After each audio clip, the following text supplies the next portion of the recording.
Salut les amis, c'est l'épisode 2 de ce podcast. Il a mis du temps à sortir, quasiment 2 mois, on y est presque. Les autres devraient sortir plus vite parce que je me suis rendu compte que depuis que je sais que j'ai ce podcast, je prends en note des choses que j'ai envie de vous raconter. Et finalement, j'ai pas mal de choses en fait. Et donc, je vais essayer de le faire tenir dans 1 heure. Vous savez que c'est le format que j'essaye de viser. Parce qu'après, je pense que c'est trop long. Et évidemment, aujourd'hui, on va parler, vous l'avez vu dans le titre, de pourquoi en fait, finalement, on est comme tout le monde. C'est-à-dire en tant que boîte, en tant qu'agence, euh, on a voulu créer un truc différent, nouveau, et au final, on s'est rendu compte que en grossissant, on était obligé de redevenir un peu comme tout le monde. Donc je vous expliquerai ça dans 2-3 minutes à peine. Juste le temps de parler de stats, parce que vous savez, aujourd'hui en tout cas, ce podcast s'appelle Le Milliard en vue. Le but c'est d'atteindre 1 milliard de vues sur YouTube, en tout cas d'avoir aidé des créateurs à générer 1 milliard de vues sur YouTube. Et pour ça, en fait, c'est pas facile à mesurer. C'est-à-dire que sur des personnes qui aident des youtubeurs, voilà, des américains, etc., souvent on aime bien dire 100 millions de vues générées sur YouTube, 10 milliards de vues générées sur YouTube, mais on sait pas trop ce qu'il y a derrière ces chiffres. Alors, la façon la plus simple de le compter, c'est de prendre toutes les chaînes qu'on accompagne, de près ou de loin, et de s'attribuer, on va dire, toutes les vues qui sont générées par leurs vidéos. Donc de dire par exemple, je sais pas moi, tiens, on a fait la miniature pour tel créateur, sa vidéo a fait 2 millions de vues, hop, 2 millions de vues en plus grâce à nous. Moi, je trouve que c'est pas tout à fait honnête et juste de faire ça comme ça. Donc, forcément, vous vous doutez bien que ça va complexifier beaucoup les choses. Parce que comment on va comptabiliser les vues pour une chaîne pour laquelle j'ai fait un audit, et donc j'ai aidé le créateur à générer plus de vues qu'avant, on va faire grossir sa chaîne. Comment on le fait pour une chaîne pour laquelle on fait les montages, les miniatures, on aide à écrire les scripts, on fait les angles de vidéo, etc. Comment on fait pour une chaîne pour laquelle on fait les miniatures et les angles, enfin voilà. Comment on adapte à chaque situation. Donc je détaillerai tout ça dans un prochain épisode, je pense. Mais en tout cas, là j'ai passé la semaine dernière 30 heures, oui, 30 heures, à peaufiner mon tableau de suivi des clients pour notamment, entre autres, estimer déjà le nombre de vidéos sur lesquelles on a travaillé, le nombre de miniatures qu'on a fait, le nombre de montages qu'on a fait, etc. Mais aussi pour essayer d'estimer le plus juste, en tout cas à- par rapport à moi-même en fait, combien de vues additionnelles on a aidé les créateurs à générer. Et donc, on est aujourd'hui, là, à 110 millions. Voilà, 110 millions de vues additionnelles qu'on a aidé à générer. Euh, Ça se répartit aujourd'hui en 100 millions de vues que j'attribue aux audits que j'ai pu faire sur quasiment une centaine de chaînes YouTube depuis 2019 et 10 millions de vues par le travail qu'on a fait avec l'agence VideoBiz depuis un peu plus d'1 an. Voilà, un an et demi. J'ai pas encore détaillé les stats pour l'année 2023, j'aimerais bien avoir ensuite année par année pour voir comment on progresse. Mais ce qui est intéressant, c'est que là, sur les derniers mois de l'année 2023, on est à plus d'1 million de vues générées pour nos clients, donc c'est très satisfaisant, et même pour l'équipe, de parler en ces termes à l'équipe et de dire « Ah ouais, la vache, quand même, c'est pas mal !» Voilà. Donc, on a ce point de départ là, ça y est, 110 millions, et c'est pour ça que cet épisode a mis autant de temps à sortir, c'est que je ne voulais pas faire ce deuxième épisode sans avoir mon indicateur de suivi sur lequel je pourrais vous mettre à jour à chaque nouvel épisode. Voilà. Donc, j'ai noté pas mal de points dont j'ai envie de vous parler aujourd'hui, ça va être un petit peu en vrac, j'ai essayé de les réorganiser un peu pour qu'il y ait une sorte de suivi, mais bon, vous le prendrez tel que ça vient. Donc, le premier point, c'est finalement, on est comme tout le monde. Donc, qu'est-ce qui s'est passé en fait? Je vous avais parlé la fois dernière de notre petite crise, et en tout cas notre réflexion, notre petite crise existentielle en tant qu'entreprise de qui on est, où est-ce qu'on a envie d'aller, pourquoi notre modèle économique actuel était bien, mais pas adapté pour faire x5, x10, ce qui est nécessaire pour la survie de notre entreprise aujourd'hui. Et surtout, on ne se voyait pas aller là-dedans. Donc, on a mené une phase, on a fait des nouvelles offres, dont je vous parle aussi juste après. Et donc on est parti dans une phase de transition où en fait on est passé d'un modèle où on était chacun spécialiste métier, donc par exemple quelqu'un qui est spécialiste de la relation client, quelqu'un qui est spécialiste de la data, quelqu'un qui est spécialiste de revoir tout ce qui est produit par la boîte et tout ce qui sort, etc. Ce qui était un petit peu notre cheval de bataille qu'on va garder, on va dire, dans la communication, parce que oui, on a chacun des appétences particulières et vraiment on est un peu obsédé ou obnubilé chacun par un truc. Moi, c'est la data YouTube. Mathieu, c'est la relation client et la culture YouTube. Enfin voilà, on a tous nos trucs. Donc on est passé de ça à un fonctionnement d'agence relativement classique en fait. Et qu'est-ce que j'appelle un fonctionnement d'agence plutôt classique? C'est simplement qu'on a des gens qui sont responsables d'un certain portefeuille client. Et donc une personne qui va dire, moi je gère 3, 4, 5 clients. Et du coup, pour ces clients, je vais voir si tout va bien, les relancer quand il y a besoin de les relancer pour produire ce sur quoi on s'était mis d'accord, vérifier que tout ce qui a été monté, miniature, etc., ça colle bien avec ce qu'il faut pour le client, aller voir les data, les stats derrière, etc. Donc en gros, ce qu'on va appeler des coachs, nous en interne, c'est des personnes qui vont vraiment être à côté des youtubeurs ou des créateurs de contenu, va s'occuper de toute la verticale de prestations et va se porter garante de la qualité du travail qui va être fourni, etc. Et en fait, c'est comme ça que fonctionnent la plupart des agences. En fait, on a alors, je sais pas, c'est un nom, je crois, ces trucs-là, mais j'ai pas le terme. Mais des représentants, je sais pas quel est le nom. Bref, nous on appelle ça des coachs, parce que c'est des gens qui vont aider des youtubeurs à devenir meilleurs en gros sur la durée. Voilà. Et donc on a fait cette transition vers ce modèle-là. Et c'est pas une transition qui est forcément facile à faire, parce que tout est un peu chamboulé en interne. Mais aujourd'hui, on est à un stade où ça y est, c'est à peu près clair. On a encore des trucs à remettre un petit peu à droite à gauche. On a d'ailleurs quelques clients qui nous font des bons feedbacks là-dessus. Et donc on va encore améliorer, évidemment. Mais voilà. Donc ce qui est intéressant, c'est que en fait, nous, on peut proposer au client un engagement plus fort, parce qu'en gros, il n'y a plus qu'une seule personne avec qui le client est en contact, et on peut... et du coup, ce référent, on va dire... en fait, c'est comme ça que je le vois. Pour moi, les coachs, c'est vraiment... on vient sur ta chaîne YouTube, et donc on fait YouTube ensemble. Donc c'est pour ça que moi, je veux pas forcément intéressé à avoir des coachs qui gèrent 10 ou 15 chaînes YouTube, parce qu'on peut pas être investi personnellement dans chaque chaîne YouTube quand on fait ça. Et c'était un petit peu l'idée de départ d'ailleurs de VideoBiz, hein. L'idée c'était de dire YouTube est une aventure assez solitaire qui demande beaucoup d'efforts, beaucoup d'abnégation.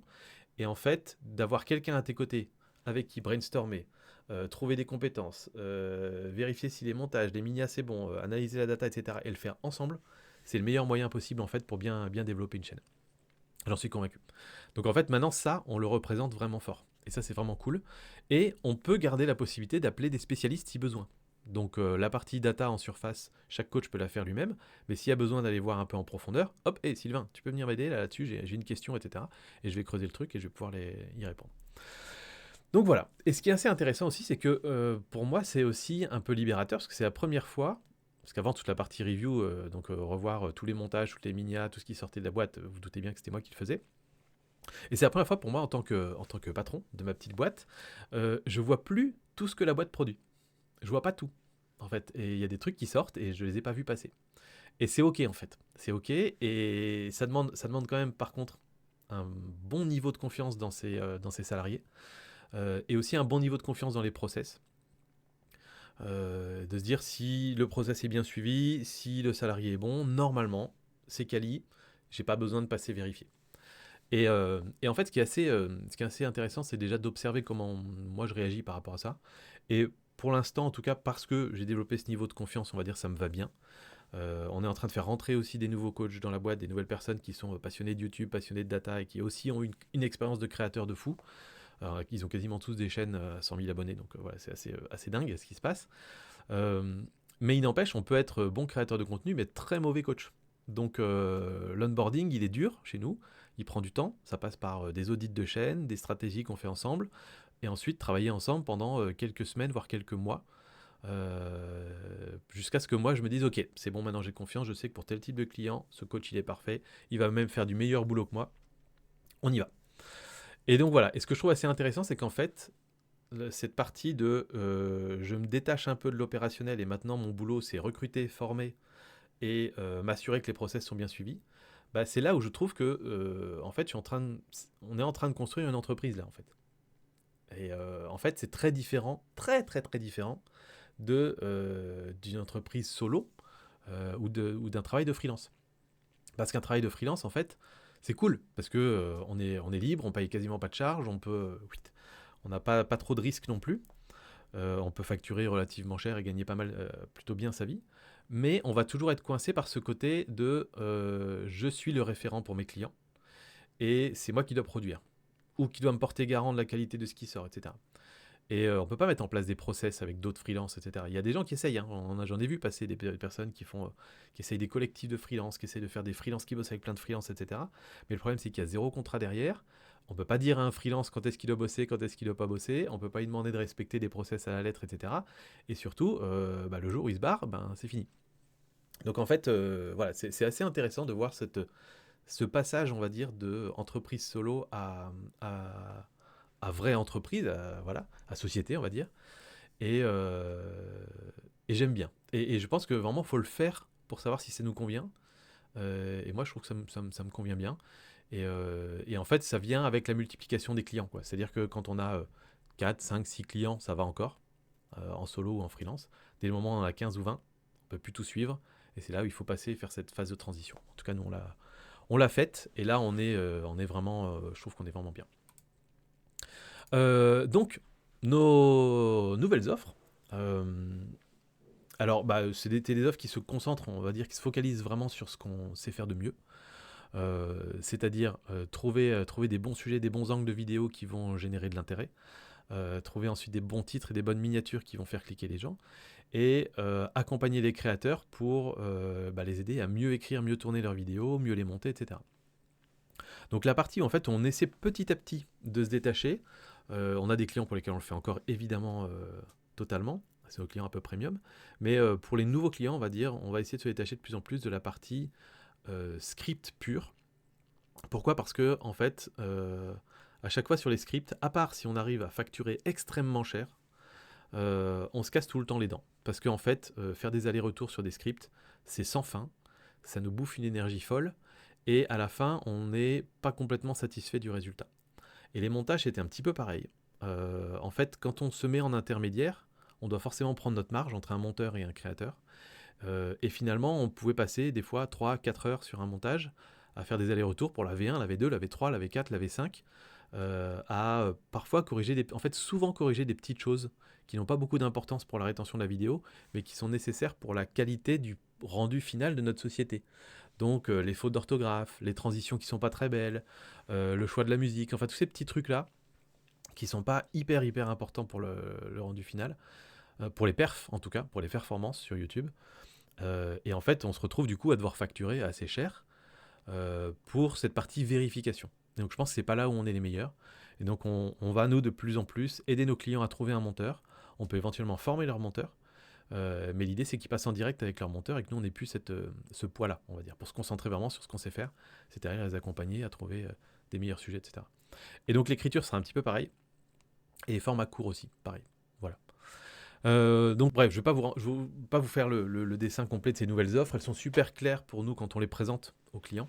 Et elles sont hyper flexibles aussi, c'est ça qui est intéressant. On a une petite offre pour ceux qui veulent démarrer, avec 2 miniatures dans le mois et un petit rendez-vous d'une demi-heure. Et cette petite offre, elle est ultra flexible parce qu'on peut prendre un rendez-vous avec un spécialiste dès qu'on a envie. On paye une somme additionnelle pour ce rendez-vous. Et puis voilà, donc c'est vraiment à la carte. Et ça, c'est plutôt cool, ça me plaît bien. Voilà. Donc, ce que je voulais dire, c'est que qu'est-ce qui se passe quand votre entreprise, elle sort des nouvelles offres ? J'estime qu'il y a 4 étapes de validation, en fait, avant de se dire est-ce que ces nouvelles offres sont bien. La première étape de validation, c'est est-ce que c'est une offre qui plaît à vos équipes ? Ça peut paraître tout bête, mais c'est hyper important. Il y a des boîtes où le patron va dire allez, à partir d'aujourd'hui, maintenant les offres, c'est ça. Et vous vous débrouillez pour me les vendre. Et vous pouvez vous douter que si jamais les équipes ne sont pas convaincues que c'est une bonne offre, s'il n'a pas pris le temps d'y réfléchir avec eux ou de les convaincre, il y a des chances qu'ils ne les vendent pas bien ou qu'ils ne fassent pas des bonnes prestations derrière. Moi, je me souviens toujours, quand je bossais dans l'industrie, j'avais travaillé dans un petit bureau de R&D dans une entreprise en région parisienne. Et le type qui était responsable du bureau R&D, c'est une boîte de 30 personnes, hein, il m'avait dit un truc, il m'avait dit, quand tu développes un produit, à ton avis, qui est la personne que tu dois le plus convaincre ? Pour qui tu crées ce produit ? Alors moi je sortais de mon école d'ingé, j'étais là, pour le client évidemment. Il m'a dit, non, c'est pas le client le plus important. Ah, alors pour le patron, parce que si le patron il aime bien le produit, il va être content. Non, pas pour le patron. Il m'avait dit, il faut absolument que ton produit il soit conçu pour le commercial. Ah bon? Je dis bah oui, parce que si ton commercial il est pas convaincu que ton produit il a du sens, il sera incapable de le vendre, il trouvera pas de clients et ton patron sera pas content. Et ça m'avait marqué cette phrase-là parce que voilà, ça m'avait remis un peu à ma place dans mes petites certitudes. Parce que voilà, quand on sort d'une école où tout est très théorique, tout est parfait, voilà, le monde parfait on fait des produits pour les clients avec enfin voilà, avec des analyses marché, des tests, etc. Ça m'avait remis un peu à ma place et j'avais beaucoup aimé cette idée-là. Et je trouve que dans une boîte, c'est un petit peu la même chose. C'est-à-dire que si vous voulez que vos équipes elles soient à 300%, pour moi, il faut que vos offres, vos propositions en tout cas, plaisent énormément aux équipes. Et c'est pour ça qu'on a pris tant de temps au mois de novembre là pour trouver un peu ces nouvelles offres et arriver vraiment à même pas à ce compromis, c'est même pas un compromis, mais à ce consensus où à la fin on se dit mais oui, c'est ça qu'on doit faire, c'est ça qu'on doit proposer. Donc numéro 1, il faut que ça plaise aux équipes. Numéro 2, il faut que ça se vende. Ça paraît logique, mais encore faut-il le tester. Donc ça, on l'a fait nous immédiatement après. On a proposé dans les rendez-vous clients suivants, on proposait les nouvelles offres et on voyait. Ce qui est intéressant, c'est que nous, nos rendez-vous, ils se font en visio en général. Et donc, c'est super intéressant de voir la réaction en direct de la personne. Et il y a une grosse différence entre on propose une offre et le client qui fait ok, je vais réfléchir, et la personne qui fait ah, mais c'est exactement ça, mais c'est parfait, c'est justement un truc comme ça qu'il me fallait. Et quand on voit cette réaction-là, on se dit ok, là, on a tapé juste. Et nous, c'est vraiment ça les réactions qu'on a eues sur ces nouvelles offres. Donc ça fait très plaisir, on sent qu'on répond à un vrai besoin, une vraie demande. Donc ça, c'est la phase 2. On l'a validé aussi. La phase 3 à valider, c'est la réorganisation en interne. C'est-à-dire qu'une fois qu'on sait que ça se vend, maintenant, il va falloir produire. Et produire, c'est du boulot. Et donc, il va falloir réorganiser en interne. Parce que qui dit nouvelles offres, dit nouvelle organisation. C'est plus les mêmes personnes qui font les mêmes choses. C'est plus comme avant. Et là, il va falloir passer de la partie théorique au tout début, quand on disait oh, les équipes, ça vous plaît dans l'esprit de faire ces offres-là, à maintenant, comment on fait ça concrètement tous les jours là. Qui est-ce qui s'occupe mardi matin de relancer tel client parce qu'il n'a pas envoyé les rushs pour qu'on puisse monter sa vidéo et que la vidéo elle risque de sortir en retard, et, etc. Qui s'occupe de ça? Qui s'occupe de voilà, toutes ces choses-là? Et comment on gère tout ça en interne entre les monteurs, les media makers, les scripteurs, les clients, les coachs, voilà, comment on fait un peu toute cette sauce là pour que ça ait de l'allure et que ce soit propre et que ce soit carré. Et donc ça demandait pas mal de temps, pas mal de petits essais aussi, mais on l'a fait relativement vite, je trouve. Mais globalement, parce que j'ai des très bonnes personnes dans la boîte, j'ai Mathieu qui a vraiment, il est très très très exigeant là-dessus sur la partie. Notre outil interne, on est sur monday.com, il faut que ce soit absolument bien organisé, bien rangé, que tout soit à la bonne place et que ce soit joli et que les clients aient envie de l'utiliser. Donc ça, il nous a fait plein de modèles différents. On a fini par trouver des modèles qui nous plaisent vraiment bien. Voilà, pas trop de choses, pas trop de fonctionnalités, pas trop peu non plus, juste pour que ce soit clean. Donc on est très content. Et à l'usage, nous-mêmes, on peut faire des suggestions. On a Robin, qui est notre super freelance coach du coup, qui lui arrive avec son œil de les gars, moi j'adore bosser avec Vidéobiz, vraiment c'est un grand plaisir et tout, mais n'oubliez pas que je suis freelance et que j'ai d'autres projets à côté, donc j'ai pas de temps pour passer je sais pas, 2 heures à discuter en audio pour savoir ce qu'on fait pour tel ou tel client. Donc il nous pousse un petit peu aussi à rendre les choses hyper limpides, y compris en interne, de qu'est-ce qu'on demande spécifiquement à un coach, qu'est-ce qu'il doit faire, qu'est-ce qu'il ne doit pas faire, qu'est-ce qui est dans ses prérogatives ou pas. Et donc voilà, tout ça nous a poussé vraiment à faire ces choses très très rapidement et à les faire bien. Et voilà. Donc ça, c'est validé aussi. Et la quatrième validation, qu'on n'a pas encore passée, pour moi, c'est est-ce que ça tient dans le temps, en fait, cette offre. Parce que c'est très cool de faire signer des gens. Et en fait, je trouve que ça, c'est un truc dont on parle quasiment jamais dans la plupart des contenus un peu business. On parle souvent de chiffre d'affaires, de comment on fait pour gagner plus de sous, etc. Et ça s'arrête à l'étape de la vente. On a vendu, c'est bon, on est content. Non, parce qu'après, faut délivrer, et en particulier quand on est une agence, on a plus intérêt à être très bon et à ce que notre client soit très content. Donc à la fois qu'il soit content de la relation client, mais aussi content des performances de ses vidéos, parce que dans ce cas-là, il va rester longtemps avec nous. Et donc, c'est cette question-là, est-ce que cette offre, au bout de 3 mois, 6 mois, 1 an, on se dit, elle est toujours parfaite, ça va bien, les clients sont très contents, ou est-ce qu'au bout de 3 mois ou 6 mois, les clients ils disent, en fait, non, désolé les gars, c'est nul, ça n'a pas marché, ou c'est pas ce que je pensais, et ils s'en vont. Et ça, on peut pas le dire tout de suite. Voilà, on est obligé de donner le meilleur de nous-mêmes et voir au bout de 3 mois ou de 6 mois si on est bon. Ce qui est intéressant, je pense, c'est que nous, on peut tester ces choses-là parce que l'an dernier, on avait très très très peu de turnover, vraiment. Donc, je pense qu'on a de la marge en fait. On pourrait avoir une offre un petit peu moins parfaite que l'an dernier et avoir peut-être un tout petit peu plus de turnover, que ce serait pas gênant. On serait pas dans une situation critique non plus. Voilà. Et moi, ce que j'aimerais bien aussi, éventuellement, c'est peut-être que à terme, si on, enfin, en fait, pour moi, c'est un équilibre entre. J'ai pas envie d'avoir une boîte où on a des tonnes de nouveaux clients chaque mois et des tonnes de clients qui se barrent chaque mois. Parce que pour moi, le plaisir, il est vraiment dans l'investissement long terme sur les créateurs avec lesquels on travaille pour que vraiment leur chaîne décolle, quoi. Et moi, je trouve pas de satisfaction à signer des clients, encaisser leur chèque, faire du boulot et à ce que le client, un mois ou deux après, dise ouais, je suis pas très satisfait, je m'en vais. Bah, c'est pas grave, on en a d'autres, on les signe. Aucun intérêt pour moi à ça. Parce qu'on s'investit vraiment émotionnellement, on va dire, dans les chaînes de nos clients, quoi. Donc voilà. Et ce qui serait intéressant pour nous, c'est de faire rentrer donc un peu plus de gens et de toujours avoir un turnover relativement faible pour avoir une option qui est hyper importante pour nous, c'est avoir l'option de dire non à certains clients. Il y a des clients avec lesquels on n'a pas envie de travailler. Et jusqu'à présent, on a pu en refuser quelques-uns. Et on veut pouvoir continuer à faire ça. Voilà.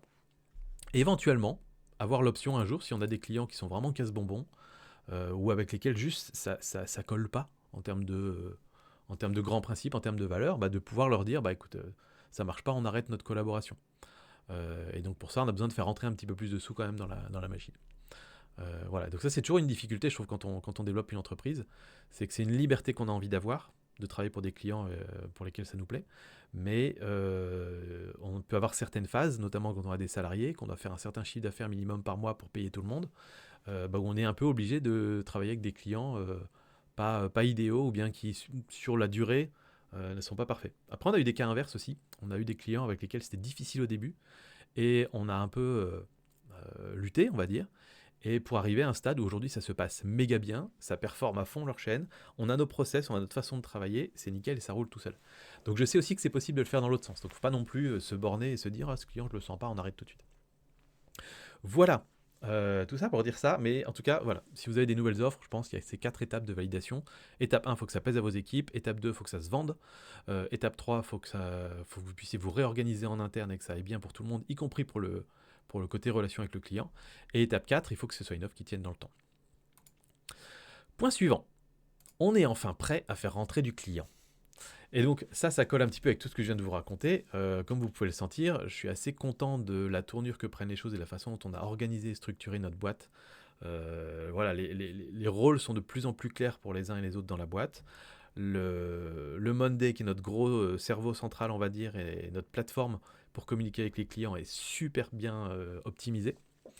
Et puis surtout, il me manquait, moi, cette assurance d'avoir des ressources humaines derrière. C'est-à-dire que depuis que j'ai lancé ma boîte, j'ai lancé en 2018 VideoBiz, ça commence à dater pas mal. Euh, En fait, je n'ai jamais été dans un stade où je pouvais me dire si demain je fais x2 sur mon nombre de clients, trop bien. J'étais toujours dans un stade où je me disais oula, là je freine, il ne faut surtout pas communiquer, il ne faut surtout pas trop parler de ce que je fais, de ce que je propose pour les créateurs et les youtubeurs, parce que si demain j'ai 2 fois plus de clients, je suis dans la merde. Dans une première phase, parce que j'étais tout seul à gérer tout ça et que quand on travaille 60 heures par semaine et qu'à la fin on se dit voilà, j'ai donné le max, on se dit j'ai plus de place pour d'autres clients. Donc ça c'était la problématique pendant longtemps avec les audits et tout ça. Et puis ensuite, quand on est arrivé dans la phase d'agence, qui a débuté en 2022, du coup mi-2022, pareil, on n'était toujours pas au top. Il y avait ces actions un peu à faible valeur ajoutée, on va dire, de review de montage, ce genre de trucs, qui nous prenaient un temps fou, qui nous démoralisaient aussi parfois un petit peu. Et enfin voilà, bref. Et puis surtout une organisation interne qui n'était pas super claire. Et puis moi de mon côté, le fait de me dire, ok, mais là on a 2 super monteurs, mais demain on a un nouveau client qui vient avec 4 nouveaux montages, je ne sais pas à qui les confier, j'ai pas de nouveau monteur là-dessus, il faudra que je le teste, ça va prendre des mois, voilà. Pareil pour les coachs. Avant que Robin n'arrive, j'étais tout seul un peu à coacher des clients, Mathieu le faisait un petit peu aussi de son côté, mais on était vite limité. Là, aujourd'hui, on est en train d'en tester de nouveaux. On en a 3 autres qui sont potentiellement intéressés aussi. Et en plus de ça, on a on va dire une typologie de personnes qui, je pense, peuvent faire des très très bons coachs, qui ont besoin de nous autant qu'on a besoin d'eux, et qui pourraient fitter vraiment bien chez Vidéobiz. Donc en fait, je pense qu'on a un bon vivier. Voilà, ça me fait pas peur. Si demain on a 30 clients qui arrivent et qui disent ok, je veux bien que vous m'accompagniez pour développer ma chaîne, zéro problème de ce point de vue-là. Sur la partie monteur, c'est pareil, on a des très bons monteurs à recommander, et puis on sait aussi maintenant où chercher des nouveaux monteurs. Sur la partie Minia, Laurine, elle a encore un petit peu de capacité pour produire un peu plus de Minia, surtout elle est en train de former un Minia Maker à ses méthodes, et il est excellent, et il bosse bien, et donc ça roule aussi de ce côté-là, et je sais que Laurine, elle pourra en former d'autres s'il y a besoin.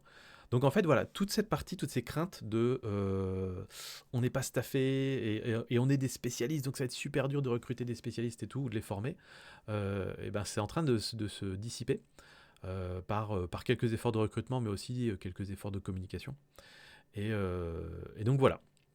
Donc ça c'est cool, ça veut dire que pour moi on est méga prêt à faire rentrer du client. Et donc du coup on passe vraiment, enfin, après 5 ans, 6 ans de vidéo bise, et après bientôt 2 ans d'agence, allez, après 1 an et demi d'agence, on est enfin au stade où on dit ok, let's go, là on fait rentrer du monde, j'ai plus peur. Et ça c'est super excitant comme phase. Euh, et alors ce qui est assez marrant, c'est qu'en termes de com, pendant longtemps je me suis un peu caché, à pas trop vouloir dévoiler un peu nos secrets, toutes les stats qu'on va voir, enfin comment on fait en fait, comment on fait pour aider les youtubeurs à développer leur chaîne et tout. Et là, ce qui est assez marrant, c'est que d'avoir des dépendances. Aujourd'hui, j'ai une dépendance à mes salariés. Pour vous la faire très courte, aujourd'hui, on doit faire 15 000 euros de chiffre d'affaires par mois si on veut juste se payer, et on se paye pas super bien pour l'instant. Voilà. Euh, donc si on fait un mois à 8 ou 10 000, ben on prend dans la caisse, quoi. Et la caisse, il n'y a pas pas grand chose dedans. Donc ça met un peu un couteau sous la gorge. Et je me suis fait cette réflexion la semaine dernière. Je me suis dit, en fait, si je continue un petit peu dans ma com à avoir cette attitude de ouais, on va pas tout révéler, je me cache un peu, etc. Bah, là, je me dis que si ça se trouve, dans 6 mois, si je communique pas bien, si je mets pas tout sur le tapis, ben il y a une chance non nulle pour qu'on ferme la boîte. Et au moment où on ferme la boîte, est-ce que je regretterais de ne pas avoir communiqué plus que ça? Et ma réponse est oui, clairement. Donc en fait, je trouve que par rapport à un freelance ou un entrepreneur tout seul, où quelque part on se dit bah, je vais faire peut-être ce métier pendant 15 ans et je vais je dois entretenir mon petit jardin secret, etc. Je trouve que quand on a une boîte, c'est vachement différent, et pour moi c'est presque libérateur en fait de se dire bah en fait c'est une entreprise, il y a des entreprises qui ferment qui mettent la clé sous la porte tout le temps. Si jamais ça devait m'arriver, ça me ferait chier de pas avoir tout donné. Et donc en fait moi ça me libère et ça me donne envie de allez, on balance tout, on y va à fond, on va montrer un peu ce dont on est capable, on va faire des cas clients, on va montrer à quel point on fait exploser des chaînes YouTube pour de vrai, et on y va quoi. Voilà. Et je trouve que ça débloque pour moi d'être dépendant, c'est assez bizarre. Du coup, ça me fait dire aussi que j'ai envie de demander à Mathieu de faire un point assez précis sur d'où viennent nos prospects aujourd'hui. Parce qu'on a plein de canaux en fait qui amènent des prospects différents. On a le podcast Code YouTube, on a la chaîne du coin des youtubeurs, on a LinkedIn, on a une newsletter, on a du réseau, on a du bouche à oreille, on a plein de choses. Donc j'aimerais bien savoir un petit peu d'où viennent nos prospects, combien de rendez-vous on a pour chaque source, on va dire, de prospects, combien de conversions ça nous amène à chaque fois. Parce qu'on peut avoir plein de rendez-vous, typiquement LinkedIn, on va avoir beaucoup de rendez-vous, on va pas forcément avoir beaucoup de conversions. Alors que le coin des youtubeurs, on va avoir peu de rendez-vous, mais beaucoup de conversions. A priori, après il faudra le mesurer. Et surtout, sur quelle offre ça part ensuite. Et enfin aussi, est-ce que sur le long terme, c'est des bons clients ou des clients bof bof, parce que soit très exigeants, soit des clients qui par exemple n'ont aucune culture YouTube et donc ont des attentes monstrueuses et pas du tout bien placées. Enfin, voilà. Quel type de client on a derrière. Et aussi, pourquoi pas, combien de temps ça a pris avant de signer, etc. Donc aujourd'hui, on ne fait pas non plus, on fait pas 200 rendez-vous prospects par semaine, hein. Donc on n'aura pas des statistiques qui, on va dire, suffisamment fiables, mais je pense que ça nous permettra quand même d'avoir un certain nombre d'infos Non pas pour se dire ça c'est une source de prospects parfaite et celle-là elle est nulle, mais plutôt pour se dire tiens en fait sur cette source de prospects, voilà à peu près comment ça marche et donc peut-être que on doit présenter les choses différemment à ces prospects-là. Si je vous parlais par exemple de certains prospects qui ont zéro culture YouTube, je vous donne un exemple idiot. Quelqu'un qui a un très gros réseau sur LinkedIn et qui dit cette année je vais aller sur YouTube. Et ben quelqu'un qui a un très gros réseau sur LinkedIn a l'habitude d'avoir une grosse audience perçue, c'est-à-dire un gros nombre d'impressions sur ses posts, pour très peu d'efforts, pour peut-être une demi-heure de texte écrit. Et donc cette personne, quand elle va arriver sur YouTube, il faut qu'elle se prépare à ce qu'au début ce soit dur et que personne ne la connaît sur YouTube. LinkedIn et YouTube sont des réseaux qui ont très peu de crossover en fait. Et donc, il faut peut-être qu'on lui présente les choses différemment. Alors qu'un YouTuber qui vient nous voir, qui connaît la plateforme comme sa poche, il sait exactement à quoi s'attendre, il sait que plus 10 ou 15% sur ses vues, c'est déjà une belle victoire. Enfin voilà, il y a une démarche très différente. Donc j'aimerais bien qu'on analyse un peu ça qualitativement. Voilà, on est quoi, une demi-heure, très bien, on va continuer. Je pense qu'on va, je sais pas si on arrivera à tenir. Si on tient pas, je ferai un deuxième épisode peut-être dans une semaine. J'aimerais bien parler de vente du service versus vente du résultat. Alors je bois un petit coup. Et ça, je pense que c'est un point assez crucial sur lequel on s'est positionné. C'est que depuis le début, on ne veut pas être une agence de service. Une agence de service, pour moi, pour des youtubeurs par exemple, c'est vous nous déléguez votre montage, vous nous déléguez vos miniatures, vous nous déléguez votre écriture, vous nous déléguez votre tournage. En fait, vous échangez votre argent contre notre temps. Vous gagnez du temps en fait. Ce qui veut dire que nous, on fait le job et c'est tout. Ça marche pas, c'est votre problème. Nous, on a fait le job. Voilà. Et en fait, évidemment, hein, toutes les agences vont vous vendre une certaine expertise ou une certaine promesse de résultat, mais hein, la réalité, c'est que la plupart des agences font du service. On vous rend service en vous faisant économiser du temps en échange de votre argent. Nous, on s'est toujours positionné comme data first, déjà, basé sur la data, et puis basé sur la performance. C'est-à-dire que nous, on promet du résultat. On dit, si vous venez chez nous, ça va prendre plusieurs mois, mais dans les 3 mois, si on suit le programme, on aura des résultats sur votre chaîne YouTube. Et donc, ça crée des attentes, en fait, du côté des clients, parce que les clients, quand ils viennent, à juste titre, ils nous disent, les gars, moi, j'attends que ça délivre maintenant. Et donc, ça crée tout un tas de problèmes derrière. Donc déjà, nous, on a un peu souvent tendance, pour l'instant, en tout cas, on a eu tendance, un peu moins avec les nouvelles offres, parce que justement, les nouvelles offres sont plus orientées dans ce sens-là, mais on avait tendance à vendre du service. C'est-à-dire qu'on communique en disant « venez chez nous pour avoir du résultat », et au moment de vendre, on disait « alors on va te vendre 3 montages par mois, 4 miniatures, etc. » Et du coup, on vend des lignes de service, quoi. Typiquement. Et forcément, quand on vend un montage, on va être comparé à tous les autres monteurs qui vendent du montage. Et là, on se retrouve dans des comparations de prix, etc. Alors que, encore une fois, faire un montage pour avoir du résultat avec l'analyse data derrière, qu'est-ce qui a marché, qu'est-ce qui n'a pas marché, comment on améliore le prochain, etc. C'est très différent de c'est bon, j'ai envoyé au monteur, c'est fait, tiens, voilà ton montage, démerde-toi. Très, très, très différent. Donc il faut qu'on les prépare en fait, il faut qu'on leur explique ça, je pense, à nos prospects, leur faire anticiper les attentes, les préparer aussi, leur dire en fait, nous statistiquement, sur tous les clients qu'on a suivis, du coup j'ai commencé à les rentrer dans mon tableau là, on va dire en moyenne, il faut entre 5 et 10 vidéos travailler ensemble pour commencer à avoir des résultats. Donc c'est pas la peine de venir pour dire je veux faire un test sur une vidéo. Bah non, un test sur une vidéo, en fait, tu testes le service, tu testes pas le résultat. Et donc ça ne nous intéresse pas. Il faut comprendre aussi qu'il y a un certain degré de risque. Il faut comprendre qu'on fonctionne en test and learn, donc ça prend du temps à s'adapter à l'audience, aux créateurs, etc.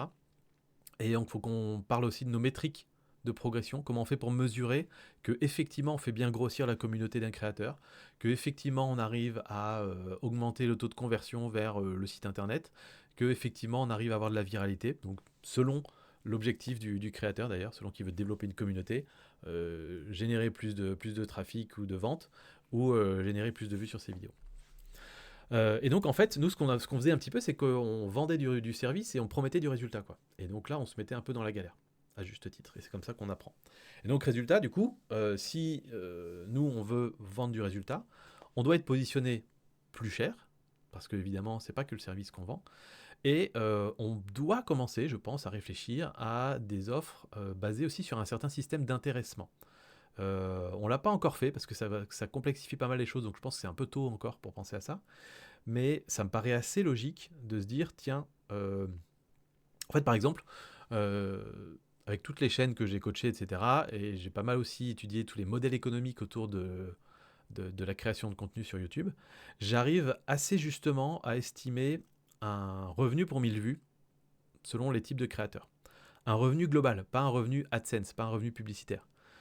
Et donc c'est un revenu, on va dire, qui va aller sur une échelle de 2 euros pour 1000 vues, si vous avez que AdSense pour le coup, à 100 ou 200 euros pour 1000 vues si vous avez une stratégie de contenu qui est très très très bien orientée, avec une boîte à côté qui vend des prestations un peu haut de gamme. Donc c'est assez énorme. Et donc, comme on mesure le nombre de vues additionnelles qu'on permet à nos clients d'obtenir, on peut mesurer aussi combien on leur fait gagner d'argent. Et ça, je trouve ça super intéressant, parce que du coup, on pourrait tout à fait passer un deal avec des créateurs et dire, ok, combien tu évalues, à combien on évalue ensemble la valeur de 1000 vues sur ta chaîne, ou d'1 million de vues si c'est un gros créateur, enfin voilà, on se débrouille. Et si on n'atteint pas notre objectif, eh ben, je sais pas, on t'offre un mois gratuit. Et si on atteint l'objectif, on est content, on tape dans la main. Si on dépasse l'objectif, on touche une commission en plus. Voilà, ça peut être un truc comme ça.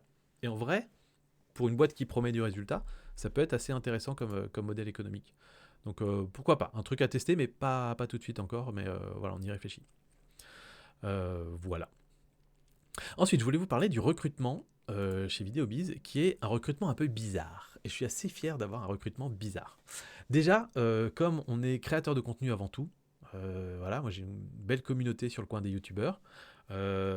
Mathieu a une belle communauté sur LinkedIn aussi. En fait, on recrute d'abord dans notre audience. Et ça, beaucoup de créateurs de contenu, si vous nous écoutez, vous connaissez bien ce truc de, en fait, tiens, je cherche un monteur vidéo. Et là, moi, je te suis depuis longtemps. Quel est l'avantage en fait de recruter dans l'audience? C'est que c'est des personnes qui vous connaissent par cœur, qui connaissent vos valeurs, qui savent, qui sont déjà convaincus par la mission de votre boîte. Et donc en fait, on a déjà zappé pas mal d'étapes du processus de recrutement. Et donc c'est tout bénef en fait. Et c'est un des gros avantages de développer une audience sur YouTube quand vous avez une entreprise, c'est que ça vous simplifie le recrutement et vous allez même avoir des candidatures spontanées assez fréquemment. Ça m'arrive toutes les semaines, j'ai des gens qui envoient des candidatures pour dire je suis monteur vidéo, j'aimerais bien bosser pour VideoBiz, ou bien j'aime bien développer des chaînes et j'ai commencé à m'intéresser à la data, j'adore, est-ce qu'il y a moyen de commencer à devenir coach pour VideoBiz, etc. Et ça, c'est déjà super agréable et surtout, ça vous enlève du temps, du stress et des dépenses coûteuses en recrutement. Donc ça, c'est super. Et un autre truc que j'aime bien faire, alors je vais le présenter de façon un petit peu volontairement un peu provocatrice, mais j'aime bien recruter mes concurrents. Donc, dit autrement, dans la thématique dans laquelle on est nous, de l'accompagnement des créateurs, il y a pas mal de personnes qui sont solo, qui sont freelance, qui sont tout seuls. Il y a de tous les niveaux d'expertise d'ailleurs. Il y en a qui arrivent par différents points d'entrée, c'est-à-dire qu'il y a des personnes qui maîtrisent un format parfaitement, un format YouTube parfaitement, et qui donc vont amener leurs clients à faire ce format. Il y a d'autres personnes qui sont spécialistes sur un domaine particulier. Des mini makers qui disent je vais commencer à aider les youtubeurs à faire plus que juste de la mini. Des monteurs qui font ça, des scriptwriters qui font ça. Et donc en fait, qu'est-ce qu'on peut leur proposer nous à ces concurrents en fait? Mais déjà, j'aime bien discuter avec eux, juste pour voir qu'en fait, 9 fois sur 10, on se marche pas sur les pieds en fait. Parce que soit on est sur une cible de créateurs complètement différente, soit tout simplement on a une façon de voir les choses qui est complémentaire et qui du coup n'est pas gênante en fait. Donc ça c'est déjà un truc qui est intéressant je trouve, c'est que si vous êtes sur une thématique ou si votre entreprise elle est sur une thématique où il n'y a pas 50 000 concurrents non plus, il y a de très bonnes chances qu'en fait vous ne soyez pas vraiment concurrents. Vous soyez surtout des collègues qui avaient la même passion et qui voulaient aider de façon peut-être différente vos clients. Donc ça c'est déjà cool et ça permet aussi de bien s'entendre avec avec les personnes qu'on a en rendez-vous. Et puis après souvent on se dit ok, comment on peut bosser ensemble? Donc là il y a différentes façons de bosser ensemble. On peut faire de la recommandation. Typiquement tiens ce client il est venu vers moi mais je ne sais pas trop ce que je pourrais faire pour lui. Par contre il a l'air de bien correspondre à ce que vous faites, je te l'envoie. Donc ça peut être de la recommandation gratuite, ça peut être de la recommandation avec un petit intéressement, une affiliation, un truc comme ça. On a commencé à le mettre en place aussi, ça, avec quelques-uns de nos clients. Euh, et puis l'autre chose aussi qui peut être intéressante, c'est que pour beaucoup, souvent, ils se lancent en freelance pour tâter le terrain, pour voir déjà si ça leur plaît d'entreprendre tout seul, de voir s'ils sont bons, et de voir si c'est un job qui se voit faire sur le long terme. Souvent, voilà, c'est des personnes qui ont envie de démarrer une création d'entreprise, mais ils ne savent pas encore où ça va aller. Et sur ces personnes-là, il y en a quand même pas mal qui, au bout d'un temps, quand on leur parle, nous disent bah, c'est cool, j'aime bien ce que je fais, mais soit je manque de stabilité. Par exemple, je vais avoir des mois très creux, et du coup, voilà, c'est pas durable. Soit je manque j'ai envie de bosser en équipe, en fait. J'ai pas envie de bosser tout seul. Et c'est souvent ça. Et c'est là où nous, quelque part, on a un avantage, c'est que bah, on est une boîte, on est plusieurs, on est tous passionnés de YouTube, on discute, on échange tous les jours entre nous sur Discord, on essaie de se voir de temps en temps aussi. Et ça, ce travail en équipe, ça a une grosse valeur. Et surtout la diversité de points de vue qu'on peut avoir chez Vidéobiz. Et donc ça, j'y tiens vraiment beaucoup, et ça, c'est vrai que c'est un point d'accroche intéressant, finalement. Donc voilà. Et un truc qui m'a toujours fait peur, mais maintenant ça s'efface un petit peu parce que ça s'éloigne, on va dire, c'est de devoir un jour me confronter à un vrai recrutement. Vous savez, le truc où on dépose une annonce, on reçoit des CV, on doit faire des entretiens, je sais pas quoi. Euh, et en fait, voilà, un vrai recrutement, pour moi, c'est un espèce de jeu de cache-cache où nous, on essaie de détecter un truc chez le candidat, et le candidat essaie de donner une certaine image. Et je suis très mauvais, moi, généralement, pour lire entre les lignes et tout ça. Alors, heureusement, j'ai d'autres personnes qui sont bien meilleures que moi pour lire un petit peu les personnes. Mais ça, c'est un truc qui me fait peur depuis assez longtemps. Heureusement, pour l'instant, on n'a pas eu besoin de s'y confronter. Et là, plus on communique, et plus on communique sur la boîte. Et ce podcast en fait aussi partie, hein, je ne vais pas vous le cacher, de parler un petit peu des coulisses de Vidéobiz et du développement de la boîte et tout ça, a aussi pour but, possiblement, de donner envie à certaines personnes de bosser avec nous et de dire, ok, j'aimerais bien bosser chez vous, j'aime bien ce que vous faites, etc. Et donc de simplifier ce processus de recrutement. Mais je me dis quand même que si jamais un jour on grossit, et on grossit fort, bah, peut-être qu'il va falloir passer à cette étape-là. Euh, et voilà, donc pour l'instant, pas trop besoin, mais ça me fait peur un jour peut-être de passer à une étape de vrai recrutement, entre guillemets. Alors, je voulais faire un petit point aussi sur pourquoi on a fait le choix du salariat chez nous plutôt que de prendre des freelances. Parce que, on va pas se le cacher, travailler que en freelance avec des freelances, niveau fiscal, c'est 10 fois mieux que d'avoir des salariés, vraiment. Euh, pour faire un truc très simple, hein, on va dire pour la même presta qu'on facture au client, si on facture 2000 euros à un client, je peux, comment dire, non, on va faire ça autrement. Un freelance que je paye 2000 euros brut, d'accord, il va lui pouvoir se verser à peu près 1005, d'accord, 1500. Un salarié qui coûte, donc voilà, un freelance qui coûte 2000 euros, il gagnera 1500. Un salarié qui coûte 2000 euros à la boîte, il gagnera 1000. Alors nous, on n'en a pas, parce qu'évidemment, les premiers salariés sont plutôt à 1005, donc ça fait plutôt déjà 3000 de coûts pour l'entreprise. Et, euh, et donc, en fait, c'est totalement disproportionné, en fait, ces écarts-là. Et en plus de ça, les freelances, c'est vachement plus flexible. Le jour où vous n'en avez pas besoin, bah, vous lui dites, bah, j'ai pas besoin de toi, et vous le payez pas à la fin du mois. Les salariés, on les paye tous les mois. Qu'il y ait du boulot, qu'il n'y ait pas de boulot, voilà. Donc, en fait, c'est un choix qui peut paraître un peu bizarre aujourd'hui, surtout quand on travaille tous à distance, de se dire, on va prendre des salariés et pas des freelances. Donc, pourquoi j'ai fait ce choix-là? Eh ben, déjà, premièrement, parce que les salariés portent une responsabilité. C'est-à-dire qu'en fait, les salariés, si jamais ils merdent, c'est eux qui sont responsables. Et ça, c'est un truc qui est vraiment important, parce que ça veut dire qu'ils vont être beaucoup plus engagés, ils vont faire beaucoup plus attention, ils vont beaucoup plus aussi vouloir optimiser les processus, éviter les erreurs, etc., que des freelances qui, quelque part, n'ont pas du tout, n'ont pas de risque à craindre. Le seul risque pour un freelance, c'est de se dire, j'ai fait une erreur, j'ai fait une connerie, t'as perdu ton client, c'est ton problème, et que le freelance se dise, bah finalement, Vidéobiz aura pu bosser avec moi. C'est ça le seul risque. Mais pour les freelances que nous on vise, qui sont des freelances très très haut de gamme, des gens qui sont déjà très balèzes, qui ont déjà des sollicitations de partout, en fait, en vrai, l'attachement à bosser avec Vidéobiz, en tout cas le besoin de clients venant de chez nous n'est pas la raison principale pour laquelle ils viennent bosser avec nous.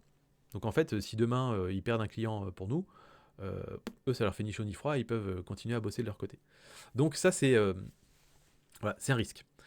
Euh, et donc déjà la question de la responsabilité aussi, c'est pour tous les fichiers internes de la boîte. Donc par exemple, voilà, si vous voulez accéder à tout le fonctionnement interne, tous les trucs qu'on a créés, tous les assets qu'on a créés depuis le début, etc., il faut être salarié pour ça. Parce que voilà, les autres je ne veux pas mettre la responsabilité de ce qui pourrait advenir de ces fichiers-là, etc. Euh, Autre gros avantage qui est plus un avantage psychologique que j'ai ressenti moi de mon côté, c'est qu'on passe totalement du mode si je lui donne cette tâche-là à ce freelance, ça va me coûter temps, ça va me coûter 1 heure de travail. Une heure de travail de freelance, ça coûte temps. Donc, je vais faire attention de ne pas trop lui donner, je vais donner juste le strict nécessaire. Et ça s'est transformé le jour où j'ai eu des salariés en fait, maintenant, j'ai du temps de compétences à utiliser. J'ai telle compétence. Pour la production client, je sais pas, on l'utilise à 80%. Et j'ai 20% de temps restant sur lesquels on peut explorer, lancer des nouveaux trucs. Ce que j'aurais pas vraiment fait avec des freelances parce que ça nécessiterait un gros investissement en argent. Là, pour le coup, en fait, c'est vraiment une boîte de Pandore. Attends, j'ai telle compétence, telle compétence, telle compétence. Ok, qu'est-ce qu'on teste ce mois-ci? Qu'est-ce qu'on lance? Qu'est-ce qu'on essaye de nouveau? Ce côté un peu, voilà, le vendredi après-midi chez Google, vous travaillez sur vos projets perso, vos idées, qu'est-ce que tu as envie de faire? Qu'est-ce qui t'excite? Qu'est-ce que tu as envie de créer dans ton job de rêve? Et ça, c'est vraiment des trucs qui sont hyper importants déjà pour être super bien au boulot. Et je trouve pour la créativité, pour lancer des choses nouvelles pour les clients, c'est hyper, hyper intéressant. Ça ouvre plein de perspectives. Et ça, c'est une énorme différence pour moi d'avoir des salariés par rapport à des freelances.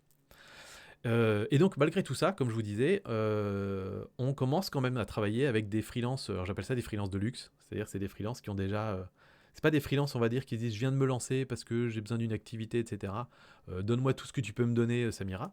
C'est plutôt des freelances qui, je vous dis, viennent pour nous pour d'autres raisons que les clients. Ils viennent pour nous pour l'état d'esprit, pour le travail en équipe, pour s'associer avec une boîte aussi qui a une bonne image dans la partie YouTube. Euh, et ces personnes-là, par contre, comme elles ont déjà aussi des clients de leur côté, ils savent faire et ils ont une expertise. Pour moi, la plupart du temps, ils ne sont pas salariables. Ils tiennent à leur liberté et ils veulent pas, voilà, ils veulent pas non plus d'ailleurs perdre en revenus parce que effectivement, quand on se salarie, on perd en revenus puisque mécaniquement, pour la même somme dépensée par la boîte, on sera payé moins. Après, évidemment, il y a plein d'intérêts au salariat aussi, mais voilà. Euh, mais il n'empêche, voilà, c'est un fait. Si on veut bosser avec les meilleurs monteurs de YouTube, avec les meilleurs coachs de YouTube, avec les meilleurs data analystes de YouTube et les meilleurs media makers de YouTube, on doit être prêt à ce que dans certains cas, ils disent moi je veux rester freelance. Et donc on est en train justement de s'adapter un petit peu à ça et trouver des moyens pour leur faire un pont d'or, vraiment, et faire en sorte qu'ils soient hyper bien, hyper confort, pour donner le meilleur d'eux-mêmes.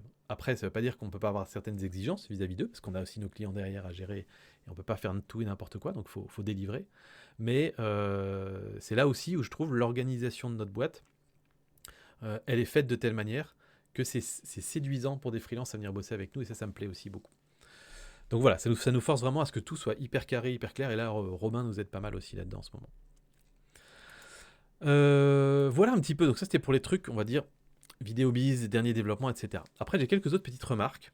Alors, j'ai noté celle-là. Alors, on passe du coq à l'âne. Hein. Le physique n'impacte pas le mental. Pas autant qu'on le croit. Donc là, c'est, on va dire, une petite réaction à, on va dire, tous les conseils business que vous pouvez entendre, notamment des personnes qui disent prenez soin de votre corps, les choses les plus importantes, c'est d'abord bien manger, bien dormir, faire du sport. Une fois que vous êtes bien costaud, etc., vous avez confiance en vous, vous avez bien bossé, etc.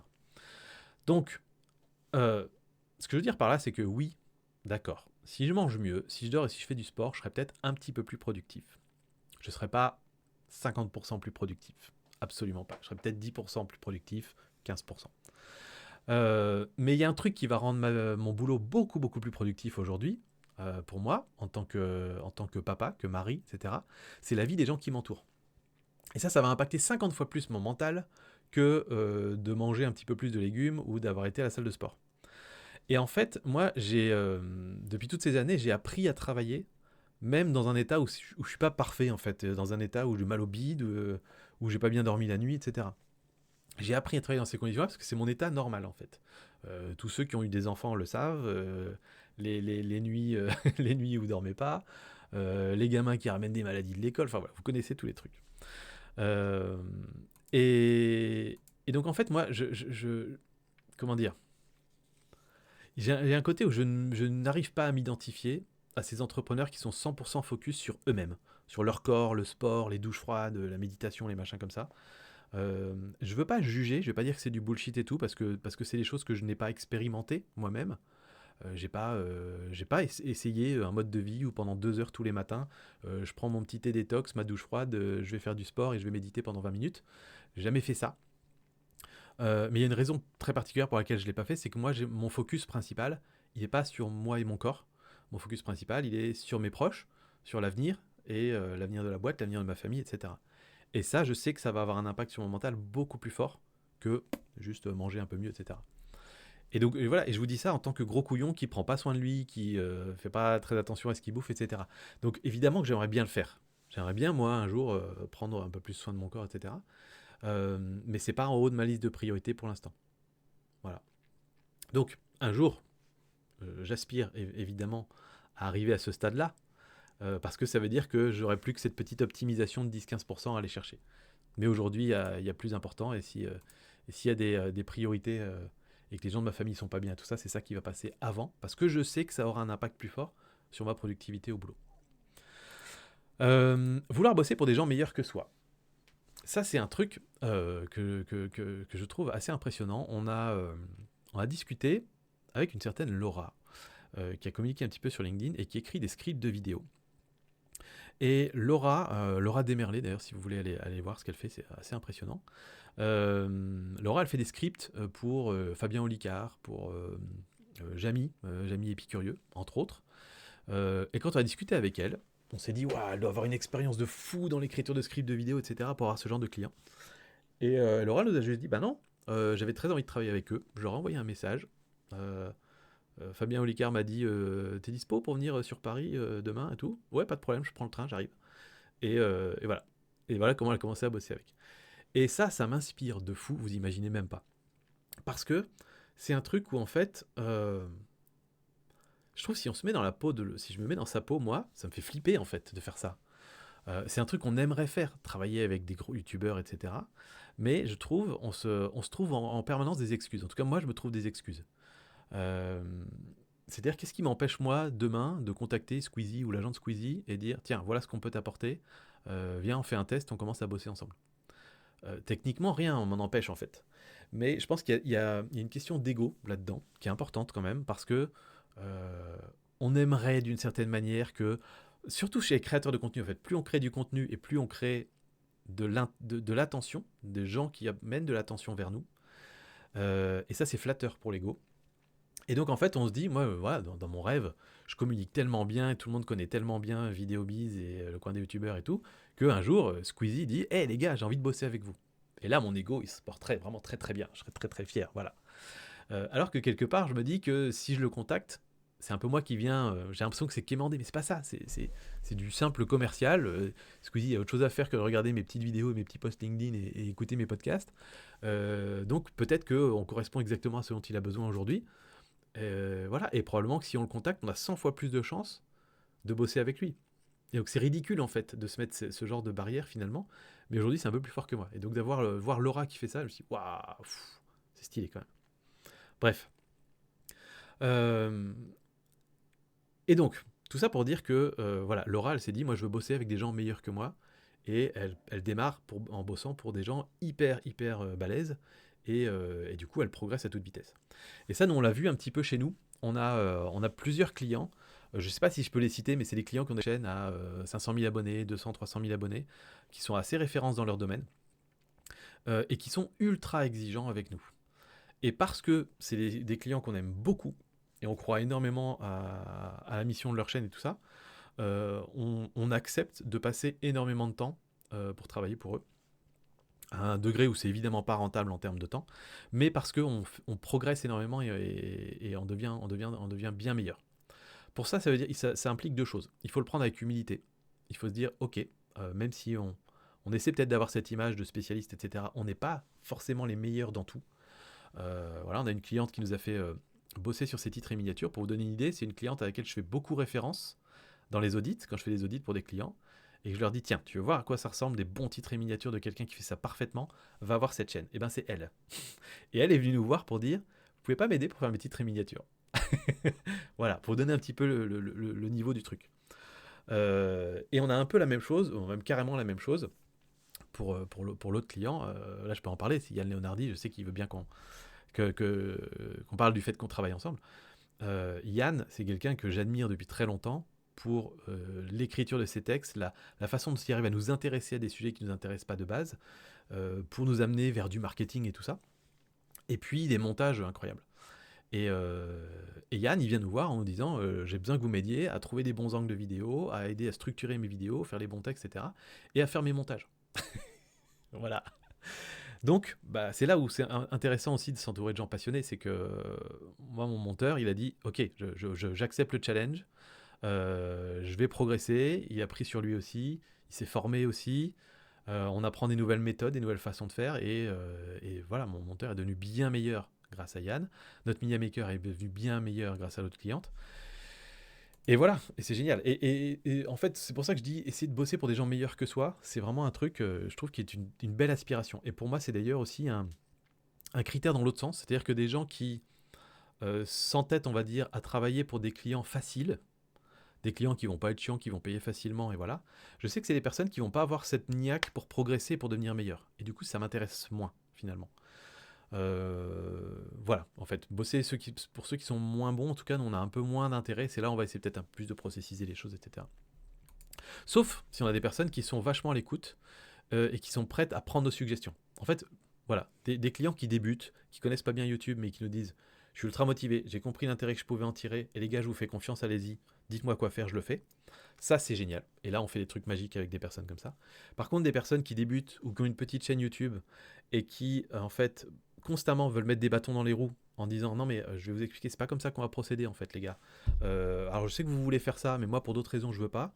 Alors il y a évidemment des choses qu'on est prêt à entendre parce qu'après c'est des personnes qui des fois ont une entreprise derrière et tout ça, donc il y a des conflits d'enjeux. Leur but n'est pas forcément de faire le plus de viralité possible, mais il y a des fois où c'est juste un créateur qui dit moi j'ai toujours fait comme ça, je veux continuer comme ça, avec des idées reçues, avec des trucs on sait que ça marche pas, et où bah, on a beau essayer d'influencer un petit peu, si la personne n'est pas à l'écoute de conseils de gens qui ont plus de connaissances que lui dans le domaine, bah, c'est pas très fun quoi. Voilà.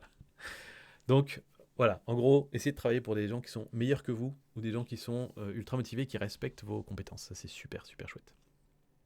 Et en gros, voilà, pour résumer autrement, on pourrait dire les meilleurs on accepte qu'ils soient casse-couilles, mais les moins bons ça passe beaucoup moins quand même quand ils sont casse-couilles. Voilà.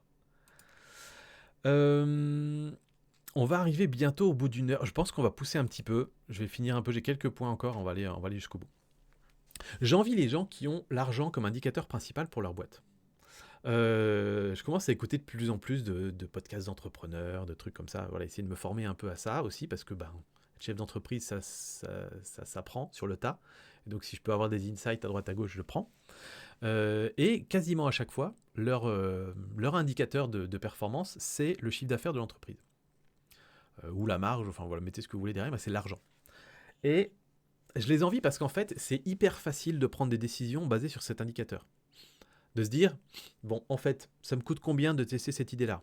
Combien ça peut me rapporter potentiellement? Quelle est la probabilité de chance que ça marche ou que ça marche pas? Hop, risque, récompense, ok, je prends la décision d'y aller, je prends la décision de pas y aller. C'est super simple. Le problème, pour nous, c'est qu'on développe une boîte avec plusieurs intérêts, plusieurs indicateurs. Et ça, c'est un vrai problème. Et je pense que c'est une erreur et qu'on est en train de corriger. Et c'est pour ça que je documente ce podcast aussi. Et c'est ça aussi le petit pied de nez du nom du podcast, le milliard en vue. Parce que tous ces podcasts, généralement, disent nous, on veut atteindre tant de millions d'euros de chiffre d'affaires, etc. Et quand je mets le milliard, évidemment, c'est pas 1 milliard d'euros que je vis, c'est 1 milliard de vues YouTube.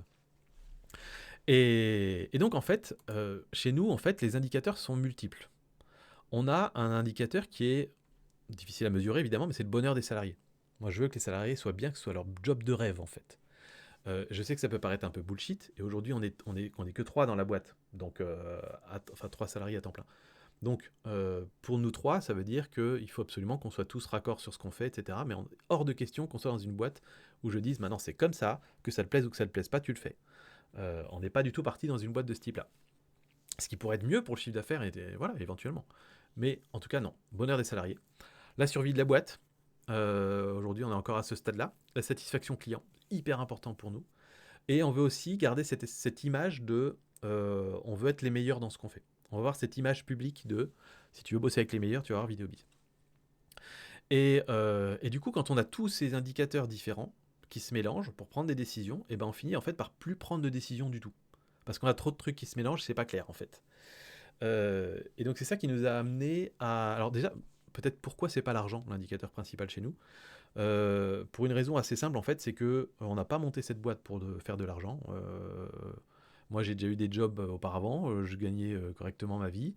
Mathieu aussi, Laurine aussi. Enfin voilà, on sait gagner de l'argent autrement que par cette entreprise.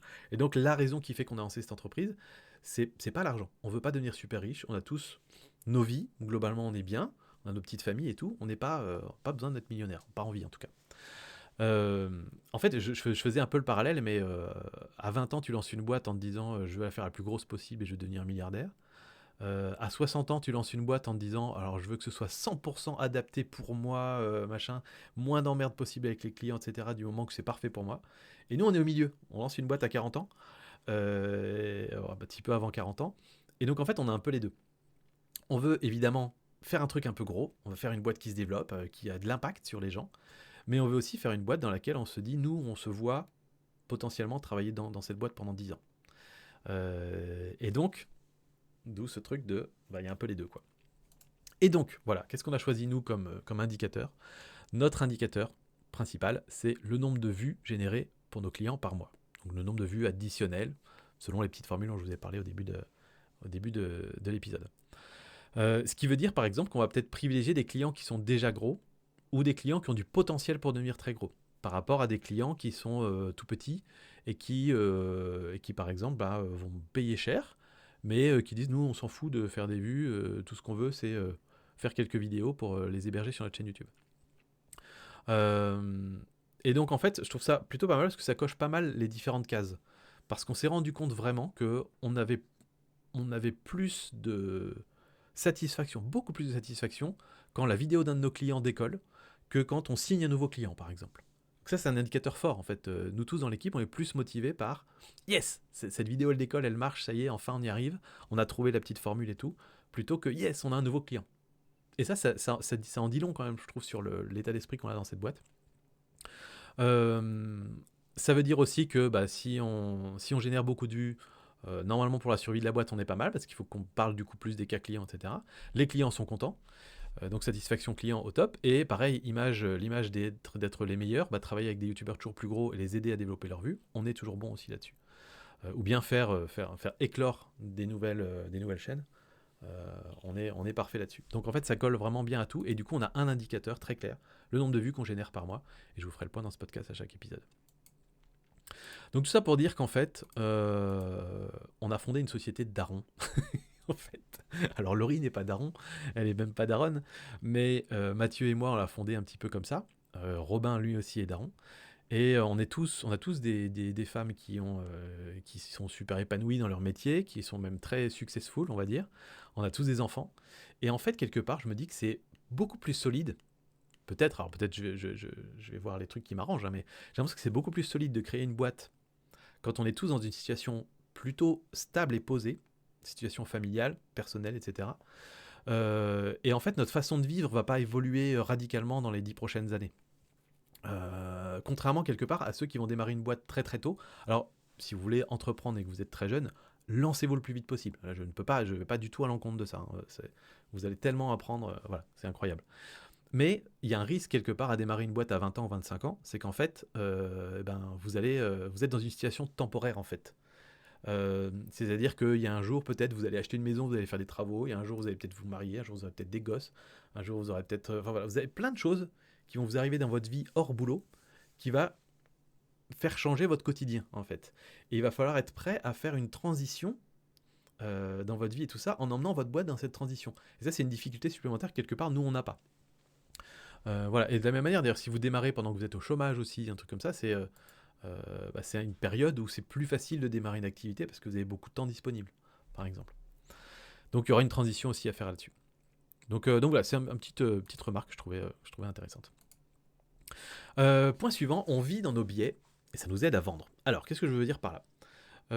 J'ai passé 3 jours à la montagne avec Mathieu Sabourin, donc c'est un autre Mathieu. Je vous passais un petit peu l'historique, peu importe, c'est un très bon copain voilà, qui a aussi sa boîte et qui travaille beaucoup pour des grands groupes, pour des grandes entreprises. Et c'était assez intéressant de voir qu'en fait, il me disait il voyait totalement le marché pour faire des prestations SEO, donc d'optimisation de moteurs de recherche, pour les grandes entreprises, donc vraiment aller former les grandes boîtes au SEO, etc. Malgré le fait que les réseaux sociaux se développent et que finalement, on va de plus en plus aller soit sur les comptes des réseaux sociaux, soit sur des sites web via les réseaux sociaux et peut-être moins par Google, etc. Malgré l'IA, malgré l'intelligence artificielle, Mathieu est très très très très spécialisé en ChatGPT, etc. Moi, je vois déjà à quel point l'IA c'est devenu le nouveau moteur de recherche, clairement. Donc le SEO ne va plus rien, enfin, ce sera plus du tout la même chose. Euh, mais malgré ça, il voit quand même largement l'intérêt d'aller former des gens au SEO dans les entreprises. Et il ne voyait absolument pas la valeur d'aller former des personnes à YouTube chez ces mêmes grandes entreprises. Et c'était vraiment assez flagrant, quoi. Et en fait, ce qui est assez marrant, c'est que moi, j'ai des biais, évidemment. Moi, mon univers, c'est YouTube. Et donc, selon mes biais à moi, ça n'a aucun intérêt d'avoir un site web, à part éventuellement une petite landing page pour présenter 2-3 offres et c'est tout. Et moi, selon mes biais, c'est la présence sur les réseaux sociaux qui fait tout. Selon les biais de Mathieu, c'est le site web qui compte plus que tout. Selon les biais peut-être d'un commercial de 55 ans dans l'industrie, il va dire c'est les coups de fil, c'est le téléphone, les gars. C'est d'appeler mes clients toutes les semaines, savoir comment ça va, et d'aller boire un coup avec eux. Donc voilà, on n'est pas du tout dans le cliché. Hein. Mais tout ça pour dire qu'on a tous nos œillères quelque part. Et peut-être un ado aujourd'hui, il me dira non mais YouTube, les emails, ça sert à rien. C'est TikTok et Snapchat qui vous permettra de faire du business, quoi. Peut-être, voilà. Et ce que je trouve assez intéressant, c'est de me dire qu'en fait, je pense qu'on vend mieux, on est meilleur vendeur, quand on est convaincu et convaincant autour de nos biais, de nos propres biais. C'est-à-dire que moi, si j'avais pas cette obsession pour YouTube, et si je pensais pas que YouTube peut être la solution à tous les problèmes du monde entier, voilà, c'est aussi exagéré que ça quasiment, eh ben, je verrais pas toutes les opportunités que je peux voir avec les clients en rendez-vous. C'est-à-dire que je vois mieux pour mes clients toutes les opportunités que YouTube peut leur apporter qu'eux-mêmes. Et donc c'est facile pour moi de les convaincre après. Parce que j'ai plein d'exemples, j'ai des solutions, je vois déjà comment pouvoir créer le contenu, etc. Et donc c'est facile pour moi de créer des stratégies pour eux parce que j'ai ce biais de voilà toutes les possibilités incroyables qu'apporte YouTube. Euh, et donc voilà, c'est une conviction vraiment sans faille qui veut dire en fait en gros, s'il y a un moyen de faire marcher ton truc sur YouTube, on va le trouver ce moyen et on va y arriver. Et je trouve voilà, que d'avoir ces biais, c'est une force quelque part pour être plus convaincant en rendez-vous. Alors après, on peut avoir le retour de bâton un jour, donc il faut avoir moyen de se débiaiser quand même par certains moments. Mais je trouve au moins, en tout cas dans la partie commerciale, que c'est assez intéressant. Pourquoi les grands entrepreneurs ne sont pas aussi bullshit qu'il n'y paraît? Alors, celle-là, elle est assez intéressante parce que ce qui est marrant, c'est qu'en fait, quand j'y réfléchis, je me suis dit, attends, j'ai un bon titre de vidéo YouTube là. Donc, je vais juste décrypter ça pour vous. Petit conseil au passage. Euh, Pourquoi c'est un bon titre de vidéo YouTube? Alors, il faudra le reformuler. Mais en gros, dans la mécanique du titre, pourquoi les grands entrepreneurs ne sont pas aussi bullshit qu'il n'y paraît? On met le doigt sur une idée reçue que les gens n'ont pas encore vraiment formalisée. Ça, c'est vraiment important. Pour YouTube, dans un bon titre, on a une idée reçue que les gens n'ont pas formalisée. C'est-à-dire, l'idée reçue ici, c'est que les grands entrepreneurs, les Elon Musk et compagnie, qui vont vous donner des grandes leçons de business, en fait, c'est du bullshit. D'accord? Ça, c'est une idée reçue. C'est assez flatteur de se dire ça, parce que ça rassure un peu notre ego, de se dire, oui, mais ils ont des failles, finalement, ces grands entrepreneurs et tout, ils sont pas parfaits. Et donc, c'est satisfaisant de se dire, ouais, c'est bullshit. Donc, je prends une idée reçue que les gens n'ont pas encore formalisée, je la dis dans mon titre. Et ensuite, je prends le contre-pied de ça. Et donc, je dis pourquoi les grands entrepreneurs ne sont pas aussi bullshit qu'il n'y paraît. Et donc ça crée un truc dans le cerveau, de petits jeux de ping-pong comme ça, qui fait qu'après, on se dit, ah, attends, mais si, moi je trouve qu'ils sont bullshit. Et du coup, il me dit qu'ils ne le sont pas autant. Donc j'ai envie d'aller voir. Et, et en fait, ce qui est assez intéressant, je trouve, dans cette mécanique-là, c'est que vous voyez bien que c'est très différent de pourquoi vous devriez écouter les grands entrepreneurs. que là, oui, ça paraît évident, il n'y a rien de... Voilà, rien de très fou. Donc, bref, je vais ici reparler un petit peu de Théo Lion. Voilà, Théo Lion, j'écoute beaucoup ses podcasts, il y a des trucs avec lesquels je suis d'accord, des trucs avec lesquels je suis pas d'accord, mais en tout cas, ça m'aide beaucoup à réfléchir, à prendre un peu de hauteur, en tout cas, sur mon activité. Théo Lion parle énormément de sport. C'est son gros truc en ce moment. Il fait un gros focus là-dessus. Et en fait, comme il fait énormément de sport, il a tendance à expliquer que, en fait, lui, il regarde tous les grands entrepreneurs qu'il connaît, ils font du sport. Et donc, il se dit, en vrai, il y a peut-être un truc là, et ça veut dire que il faut qu'on se mette au sport si on veut être bon dans le business. Ça doit avoir un super impact, etc. Déjà, ce que je voudrais, en fait, il y a deux points que je voudrais poser. Déjà, corrélation n'est pas causalité. Toujours très attention à ça, démarche scientifique. Hein. Donc, c'est pas parce que tous les grands entrepreneurs font du sport que si tu fais du sport, tu deviendras un grand entrepreneur. Donc ça, voilà. Est-ce que c'est un ingrédient de la réussite ou est-ce que c'est une conséquence de la réussite? Et le deuxième truc qui est important, parce qu'en fait, conséquence de la réussite, en fait, conséquence, ça veut peut-être dire que le jour où tu es devenu super successful avec ta boîte, il y a peut-être effectivement un espèce de palier où l'entreprise, je sais pas, j'imagine, quand tu as une entreprise qui fait 10 millions d'euros de chiffre d'affaires, il n'existe pas d'entreprise au monde à 10 millions d'euros de chiffre d'affaires pour lesquelles le patron, ou le fondateur en tout cas, passe son temps les mains dans le cambouis à travailler pour ses clients. Peut-être. Imaginons que ce soit un truc, je ne sais pas, j'ai jamais une boîte aussi grosse que ça, mais imaginons que c'est juste mécaniquement pas possible d'avoir un patron qui met les mains dans le cambouis quand on a 10 millions d'euros de chiffre d'affaires. Donc c'est-à-dire que c'est forcément un patron qui a plus de temps, plus de prise de hauteur, et qui du coup va se dire comment je peux investir ce temps au mieux, et peut-être que pour lui, ce temps, il va mieux investir en faisant du sport, en mangeant bien, et en essayant d'avoir l'esprit le plus clair possible, parce que sa valeur, elle est dans le fait de prendre 2 excellentes décisions une fois par an. Voilà, peut-être. Mais ça ne veut pas dire que au moment où on démarre une boîte, il faut forcément aller courir 3 fois par semaine. Parce qu'en fait, il y a des paliers de progression. Et je pense que les différents paliers de progression d'une boîte, vont avoir des priorités pour le fondateur qui vont être différents à chaque fois. Il faut être adapté à son niveau. Et donc, n'essayez pas d'écouter les conseils des entrepreneurs qui ont des boîtes à 1 milliard si vous êtes une boîte qui fait 3 000 euros de chiffre d'affaires. Parce que si vous faites 3 000 euros de chiffre d'affaires par mois, c'est super, c'est déjà très bien, c'est un bon début, mais vous avez probablement des problématiques qui n'ont rien à voir.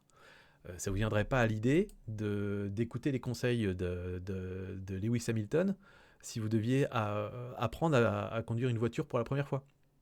Voilà, essayez d'écouter des gens qui sont autour de votre palier, en tout cas. Et voilà, donc c'est juste une petite remarque que je me faisais un petit peu là-dessus. Et aussi penser un peu quels sont les biais qu'ont les personnes qu'on écoute. On donne de l'importance à des personnes qui nous envoient des idées, etc. Et ces personnes ont des biais qui sont liés à leur situation, qui sont liés à leur historique, etc. Donc essayez toujours de ne pas prendre les trucs pour des vérités, mais essayez de comprendre quels sont leurs biais. Moi-même, j'ai plein de biais quand je vous parle de tout ça. Donc essayez de prendre ça en compte. Encore 2 sujets. Désolé, ça va être un petit peu long. On va peut-être arriver à 1h30, mais voilà, vous avez bien compris que dans cet épisode, j'avais les stats. Il me manquait ces fameuses stats que je voulais absolument avoir pour pouvoir tourner cet épisode. Et tant que je les avais pas, j'ai noté plein d'idées. Mais promis, les autres, je les tournerai autour d'1 heure. Donc, la marque protège, certes, mais ne convainc pas. Alors, là, je fais un petit peu une remarque. Je suis une chaîne YouTube qui s'appelle G1000 donc, c'est une catégorie de YouTubeurs qui sont des chaînes qu'on va appeler sceptiques, on va dire, qui sont des chaînes en fait qui vont un petit peu dézinguer tout ce qui est pseudo-science. Donc, c'est d'utilité publique, évidemment. Et il a fait une vidéo sur la marque Guerlain qui s'est mis à vendre une crème quantique, une crème pour la peau quantique, avec plein de bullshit pseudo-scientifique dans leur campagne de communication, etc., pour dire ouais, ça réveille tes photons quantiques pour rajeunir ta peau, etc. Guerlain quand même, pas une petite marque. Une marque qui porte voilà, haut et fort les couleurs de la France, si je dis pas de bêtises, à l'international, marque de luxe, etc., très chic, machin. Et aussi débile que ça puisse être, et voilà, ça a créé un petit peu un raz-de-marée médiatique, sa vidéo. Guerlain s'est réveillé, ils ont enlevé leur truc, etc. Mais il n'empêche, je me faisais la réflexion, je me disais, en vrai, dans 3 mois, tout le monde aura oublié ça, et Guerlain va continuer vraiment de bien se porter. Dans 3 mois, Guerlain continuera à vendre ses autres trucs, ses autres produits, ses autres crèmes, etc. Donc en fait, je trouve une marque, la marque Guerlain, elle est relativement protégée. Elle peut faire des trucs un peu crades, un peu violents et tout. En vrai, ça passe. C'est vraiment difficile, je trouve, pour qu'une image de marque soit vraiment ternie de façon très durable.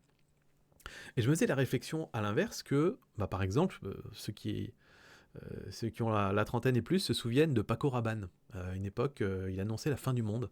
Il était parti totalement dans un délire et il commençait à annoncer plein de trucs. Il était vraiment voilà, très très dans tous les sens et il avait annoncé la fin du monde, etc. Et il n'empêche que déjà sa marque c'était son nom et c'est resté gravé. Aujourd'hui, Paco Rabanne, on dit Paco Rabanne, la plupart des gens vont dire ah oui le timbré là, le mec machin. Et donc des années et des années après, on l'a pas oublié. Et c'est sûr que ça a impacté la marque Paco Rabanne derrière et que ça l'impacte encore aujourd'hui. Et donc, du coup, je me pose la question, du coup, est-ce que si on dit ça, ça veut dire que quand on parle en tant que personne, c'est ultra risqué parce que les gens ne vont pas l'oublier, parce qu'en gros, on est câblé pour donner de l'importance aux personnes et à ce que disent les personnes. Par contre, on n'est pas du tout câblé pour donner de l'importance au discours d'une marque ou d'une entité non représentée par des humains. Et donc, est-ce que ça veut dire qu'il faut toujours parler au nom de la marque et jamais au nom de la personne ? Eh bien, la réponse est non, évidemment. Évidemment, parce qu'en fait, l'inverse est aussi vrai. C'est-à-dire que ce qui peut se passer en négatif, c'est aussi ce qui va se passer en positif. C'est-à-dire que vous serez toujours 100 fois plus convaincant si vous parlez en votre nom propre de fondateur de votre société que si vous parlez juste au nom de la société. C'est pas pour rien que sur LinkedIn, les profils personnels cartonnent beaucoup, beaucoup, beaucoup plus que les profils de marque. Les profils de marque, on ne les voit jamais. Et c'est possiblement un petit peu à cause de l'algorithme de LinkedIn, mais très certainement à cause du biais qu'on a, nous, humains, de vouloir écouter des humains et pas vouloir écouter des marques. Ça se fait de plus en plus sur YouTube aussi, on a énormément de chaînes YouTube, qui, même si c'est des chaînes qui représentent des entreprises, c'est un nom et un prénom dans le titre, dans le nom de la chaîne. Et donc en fait, c'est pour ça aussi d'ailleurs que les influenceurs, ça marche bien. C'est pour ça aussi que les commerciaux existent dans des boîtes. Les commerciaux, ils sont pas du tout indispensables. On pourrait très bien envoyer des messages au nom de l'entreprise. Mais le commercial, ça humanise la relation. Voilà, c'est pas la même chose. Et on le comprend bien. Donc, en fait, moi, je vous incite vraiment à développer votre marque personnelle, évidemment, d'autant plus aujourd'hui. Mais il faut surtout être irréprochable. Il faut essayer de ne pas dévier. Pour pas dévier, et c'est un truc qui peut être un peu difficile pour certaines personnes, parce que dès le moment où vous allez développer une audience, vous allez vous rendre compte que vous avez de l'importance médiatique. Vous pouvez parler à une grande quantité de personnes très facilement. Allumez votre cam, délivrez le message que vous voulez. Et c'est là où il faut essayer de rester assez droit dans ses bottes et de se dire attention, je suis un média. Et en tant que média, j'ai une ligne éditoriale et je ne dois pas dévier de cette ligne éditoriale. Donc ça veut dire, on évite de parler de politique, on évite de parler de vos croyances en dehors de tout ce que vous faites, on évite de parler de sujets de société, etc. Sauf évidemment si c'est dans l'ADN de votre entreprise. Et si vous évitez tous ces sujets-là, globalement, vous en sortirez pas mal. Voilà. Donc je trouve ça assez intéressant, mais en tout cas, moi je vous pousse vraiment à incarner votre marque personnelle et incarner votre boîte en votre nom propre. Et aujourd'hui, c'est une des meilleures choses que n'importe quelle entreprise puisse faire, je pense. Et notre dernier point, c'est suivre des raisonnements et pas des affirmations. Et ça me fait repenser un peu la façon dont on communique, dont je communique moi en particulier. Donc ça, c'est une remarque, je crois, qu'avait fait Théo. Alors je lui repique très ouvertement et sans culpabilité, parce que j'espère ajouter un petit truc dessus. Vous savez, sur YouTube, alors c'est dans le droit américain, mais du coup sur YouTube, c'est valide aussi. Il y a pour les questions de droit d'auteur, il y a le droit de commentaire, en fait, ils appellent ça comme ça. C'est-à-dire que j'ai le droit de reprendre un extrait d'un film ou d'un truc comme ça, même relativement court, si j'y ajoute quelque chose, si je crée du contenu original à partir de ça. Donc, commenter une information, etc. Donc là, c'est ce que j'essaie de faire un petit peu. C'est-à-dire que si je trouve des choses intéressantes dans un podcast et que j'ai juste envie de rebalancer le truc sans mettre mon analyse dessus, pour moi, c'est pas intéressant. Et surtout, ce serait un petit peu du vol de propriété intellectuelle. Donc là, ce que je vais essayer de faire, de rajouter ma petite analyse. Donc, bref. Pour moi, alors déjà, ça s'applique peu importe la popularité de la personne, peu importe la réussite de la personne. On revient, Elon Musk, demain, il vous dit, si vous voulez devenir un bon entrepreneur, vous devez boire 2 cafés par jour. Ultra populaire. Est-ce que pour autant, il faut qu'on le fasse tous ? Non. Il n'y a pas de raison. Encore une fois, il a ses biais, il a son parcours. Et il a aussi de l'expérience, donc évidemment, ça a du poids d'écouter quelqu'un qui a de l'expérience et tout ça, mais ça n'en fait pas une vérité pour autant, et surtout pas une vérité universelle. Euh, donc, attendez, j'arrive pas à comprendre mes notes là. J'ai mis exemple. Suivre les raisonnements et pas les affirmations. Exemple sur YouTube. Oui, voilà. Sur YouTube, vous allez, si vous cherchez des conseils pour YouTube, pour YouTubeurs, vous allez avoir un paquet de gens qui passent d'affirmation en affirmation. Qui vont vous dire, pour développer votre chaîne YouTube, pour avoir des vidéos qui marchent, vous devez mettre des tags dans votre description. Vous devez faire telle chose, telle chose. Alors je passe ceux qui donnent des conseils qui sont absolument inapplicables ou débiles, enfin Captain Obvious, du style vous devez faire des bons montages, vous devez avoir une bonne accroche, vous devez avoir une miniature qui fait cliquer. On le sait, c'est pas nouveau. Mais quand on va un petit peu plus loin, souvent les petits hacks, les petites recettes, c'est croyez-moi, j'ai trouvé la recette secrète, le secret c'est de faire ça, c'est de faire ça. Donc des affirmations. Des affirmations, c'est vrai que c'est quelqu'un qui a toujours fait la même chose. Peut-être ça a marché un moment, hein, je ne remets pas en doute leur bonne foi, mais c'est quelqu'un qui n'a jamais réfléchi à pourquoi ça fonctionnait, et surtout dans quel cas ça fonctionne, dans quel cas ça ne fonctionne pas. Et donc c'est là où on va rentrer dans des raisonnements. Et les raisonnements sont beaucoup plus intéressants que les affirmations. Donc moi ce que je vous incite, c'est à aller suivre des gens qui vous donnent des raisonnements et pas des gens qui vous donnent des affirmations. Un bon filtre aussi, je trouve, c'est les gens qui justement sont capables de présenter les avantages et inconvénients. Qui sont capables aussi de mettre les exceptions, etc. Parce qu'en fait, quand on a des affirmations, quand on a des convictions pures et dures, c'est un peu ce que vont faire les gourous en fait. Hein. Typiquement, vous êtes un gourou, il va vous dire exactement toutes les vérités sans jamais mettre de nuances en fait. Et donc si vous êtes un gourou, vous n'allez pas dire les avantages et les inconvénients de votre religion. Vous n'allez pas dire quelles sont les exceptions, les gens pour qui votre culte ne sont pas, pour qui votre culte n'est pas fait en fait. Et donc en fait, si vous mettez des inconvénients et des exceptions à ce que vous dites dans votre communication, ça va crédibiliser votre communication, mais à un niveau exceptionnel en fait. Et ça va vous mettre largement au-dessus du lot. Donc je me dis que je vais essayer de faire attention à faire plus ça dans ma com. C'est quelque chose que je fais déjà sur YouTube, hein, quand j'ai pu faire des vidéos en partenariat avec des marques sur ma chaîne photo. Systématiquement, je dis aux marques, je vais dire les choses que j'aime beaucoup dans votre produit, parce que si j'accepte ce partenariat, c'est que j'aime beaucoup le produit. Mais je fais attention à ce qu'il y ait toujours au moins un ou deux trucs que je trouve perfectibles ou moins bien ou que j'aime pas. Et je les dis, parce que ça donne du poids aux arguments positifs. Et en fait, c'est pareil dans votre communication. Voilà, moi je dois être capable, et on le fait assez souvent en rendez-vous avec des clients par exemple, de dire ben, là je vois exactement ce dont tu as besoin. Pour être tout à fait transparent, je pense qu'on n'est peut-être pas exactement les meilleurs là-dessus. Si tu as envie de bosser avec nous, on fera le boulot, il n'y a pas de problème. Mais il y a des gens qui sont probablement un petit peu meilleurs pour t'accompagner là-dessus. Si tu accroches avec eux, vas-y. Voilà. Et ça, généralement, ça crédibilise de fou, en fait. Surtout quand il y a quelqu'un qui a déjà envie de travailler avec vous, de voir que vous avez cette espèce d'honnêteté intellectuelle, c'est hyper important. Et donc, je me disais, dans ma communication, comme moi, je suis hyper analytique et que justement, j'ai besoin de comprendre les raisonnements pour connaître un peu les règles et tout ça derrière, il faut que je fasse attention dans ma com, notamment sur LinkedIn, parce que LinkedIn, en fait, c'est un réseau où il y a très très peu de raisonnement. C'est quasiment que des affirmations. Et plus ça peut faire clasher, mieux c'est, quoi. Et donc, moi, d'incarner ça et de mettre du raisonnement dans ma communication sur LinkedIn, mettre de l'eau dans mon vin, être ma propre critique, et aussi communiquer des fois sur les trucs qui ne sont pas parfaits, ou qui ne marchent pas, ou qu'on peut améliorer. Et ça en crédibilisera d'autant plus notre solution. Donc, pour résumer très simplement, et ça fait partie de ces choses qui font que, par exemple, je bloque un peu sur les infopreneurs bullshit, c'est que souvent, eux, ils ont tendance à vous vendre le secret, la potion, le machin magique, sans aucune nuance. Et en fait, ça fait quoi ? Ça va apporter à vous que des gens qui sont crédules. Et les gens crédules ne sont pas forcément des bons clients.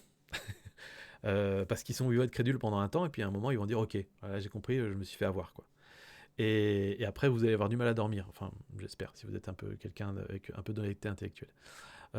Alors que quelque part, quand on met de la nuance, et qu'on a des personnes qui veulent quand même bosser avec nous dans ces circonstances-là, déjà, on a placé les attentes à un niveau raisonnable. Ils savent ce qui peut marcher, ce qui peut pas marcher, et ce qu'il faut faire pour que ça marche. Et en plus de ça, vous avez gagné énormément en crédibilité. Ils vont dire, ok, ça c'est des gens qui savent exactement ce qu'ils font. Ils savent aussi ce qu'ils font pas, pourquoi ils le font pas. Et ils me diront le jour où ça n'ira pas, etc. Ça crée un climat de confiance qui est absolument génial. Et donc je vous incite vraiment à faire ça dans votre communication. Voilà les amis, 1h24. On a dépassé beaucoup, mais je vous promets, la prochaine fois, j'enclencherai ça. Là, je vois que j'avais 1, 2, 3, 4, 5, 6, 7, 8, 9, 10, 11, 12, 13, 14, 15 points. Bah, en gros, 10 points, quoi. Dès que j'ai 10 points à partager, on peut tourner un épisode et ça fera des épisodes d'1 heure. Voilà, c'était la petite exception. Et j'espère que ça vous plaît. Je veux bien vos petits retours aussi. Merci de me suivre et puis je vous dis à très bientôt pour un autre épisode. Ciao!